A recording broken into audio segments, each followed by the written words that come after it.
4 vasaros vakarus Raseinių rajonas kvies į kultūros ir sakralumo kupiną renginių ciklą Bažnyčių naktys. Šiemet Bažnyčių naktys vyks jau 5. kartą.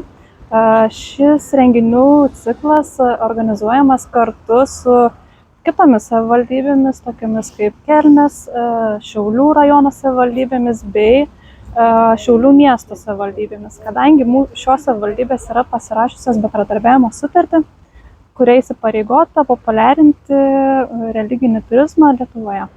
Kalbant apie renginius, kiek jų yra suplanuota, nes kiekvienais metais jų skiriasi ir kiekis, ir kuriuose bažnyčiose, tai gal trumpai apie tai. Kalbant apie Raseinių rajoną, šiemet kviesime dalyvauti 4 vietovėse skirtingose. Tai kalbant apie pirmąją Bažnyčių naktų dieną, tai jau tapo tradicija, kad startuojame Šiluvoje. Tai Šiluvos šventovė iš pradžių kvies dalyvauti šventose mišiose Apsireiškimo koplyčioje, vėliau gidas Kastytis Rudokas ves pažintinę ekskursiją po Šiluvą, o vakarą užbaigsime koncertu Šiluvos bazilikoje. Penktadienį visus kviečiame apsilankyti Kalnujuose. Bažnyčių naktis pradėsime pažintinę ekskursiją po miestelį, kurią ves Arnas Mitra gidas. Tikimės, kad oras leis ir koncertas vyks Švento Viktoro bažnyčios griuvėsiuose. Esant prastam orui, koncertas bus nukeltas į šalia esančią bažnyčią. O šeštadienį visus kviečiame į Raseinius. 19 val. Laimutė Pečkaitienė ves pažintinę ekskursiją po Raseinius.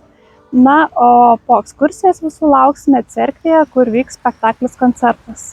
Bažnyčių naktis pabaigsime Girkalnio bažnyčioje. Čia laukia Vytauto didžiojo universiteto muzikos akademijos studentų koncertas. Sekmadienį Girkalnio bažnyčioje skambės ir raseiniškės Emilijos Bagdonaitės balsas.